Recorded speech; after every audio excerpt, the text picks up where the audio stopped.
दोस्तों, अगर आपसे कहा जाए कि आपको 10 लाख रुपए किसी स्टॉक में इन्वेस्ट करने हैं और वो स्टॉक 26% के रिटर्न देता है तो आपका पैसा कितने टाइम में डबल हो जाएगा, इसके लिए यूज़ करते हैं the rule of 72।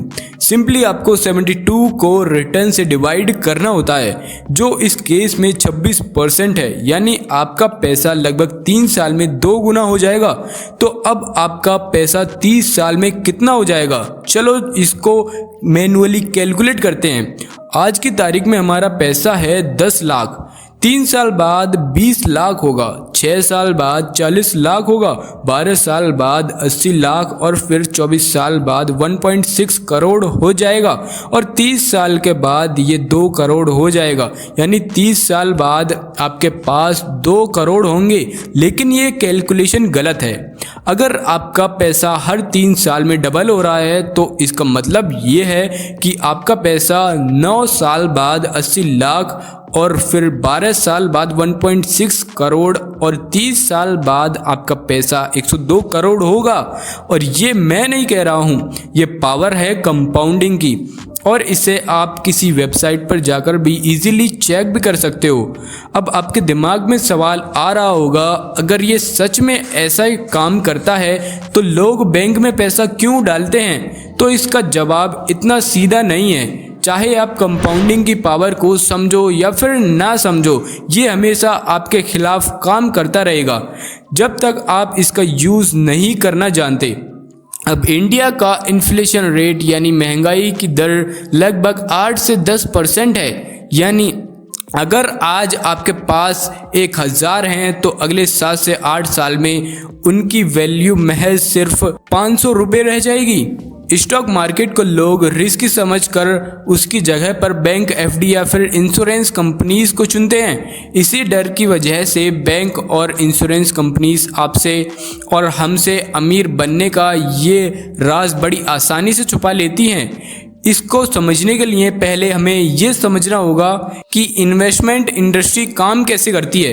Investment industry को 2 साइड्स में बांटा गया है। एक होती है बाई साइड यानी बैंक्स और इंश्योरेंस कंपनीज, और इंश्योरेंस कंपनीज को ज़्यादा प्रॉफिट तब मिलता है जब आप इनके पास ज़्यादा पैसा जमा करते हो, यानी इनकी पॉलिसीज बाय करते हो। दूसरी होती है सेल साइड यानी ब्रोकरेज इंडस्ट्री। इसको ज़्यादा प्रॉफिट तब मिलता है जब आप ट्रांजैक्शन करते हो या शेयर्स बाय और सेल करते हो। सबसे पहले हम बाय साइड की बात करेंगे। अगर हम कोई ऐसी पॉलिसी बाय कर लेते हैं जिसमें हमें 65,000 रुपये का प्रीमियम 25 सालों तक भरना है और 25 साल बाद हमें 40 लाख मिलेंगे, पर उन 40 लाख की वैल्यू वो नहीं रहेगी जो आज है, पर फिर 25 साल बाद 40 लाख की वैल्यू कितनी होगी? अगर हम इसके रिटर्न्स को कैलकुलेट करें तो ये महज 6.5% होगी और महंगाई 8 to 10% बढ़ती है। यानी ये स्कीम अमीर बनने की नहीं बल्कि गरीब बनने की स्कीम है। अगर हमें लाइफ में अमीर बनना है तो कंपाउंडिंग की पावर के अगेंस्ट हमें वर्क नहीं करना है।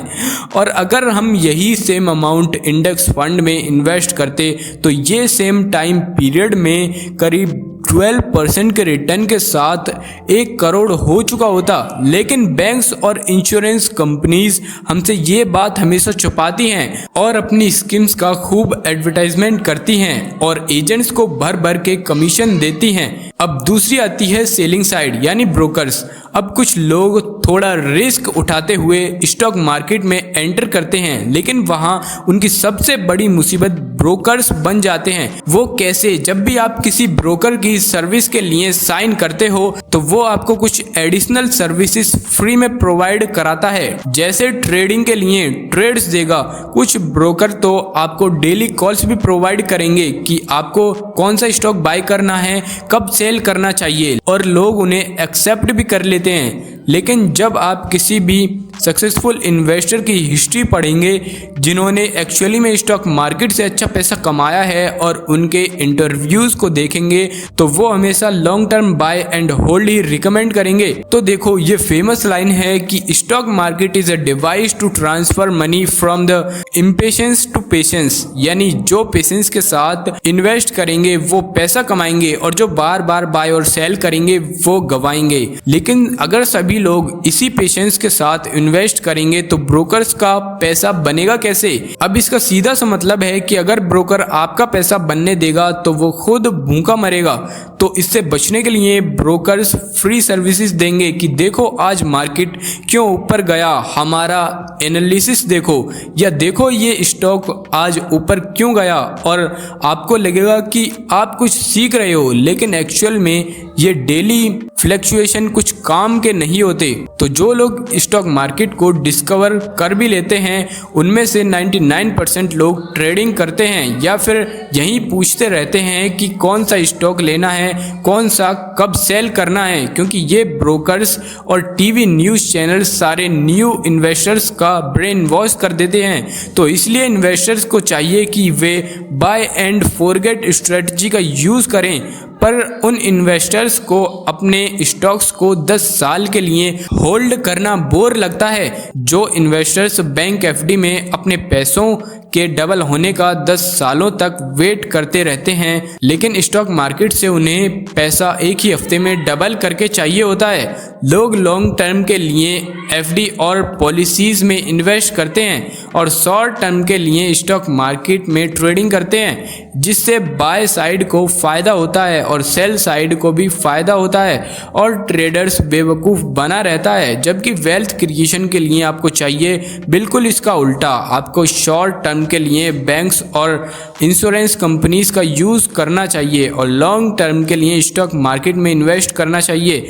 अब आते हैं मेन टॉपिक पर। तो अब जानेंगे कि अमीर बनने के लिए कंपाउंडिंग की पावर का यूज़ कैसे करें। जब आप स्टॉक मार्केट में इन्वेस्ट करते हो तो हर कंपनी अच्छा परफॉर्म करे ये ज़रूरी नहीं है। कुछ कंपनीज बहुत अच्छा परफॉर्म करती हैं, कुछ एवरेज करती हैं, कुछ बहुत बुरा भी परफॉर्म करती हैं। अगर ऐसे में हमारी कंपनी जिसमें हमने इन्वेस्ट किया है परफॉर्म ही ना करे तो फिर हमें कंपाउंडिंग की पावर का बेनिफिट ही कैसे मिलेगा?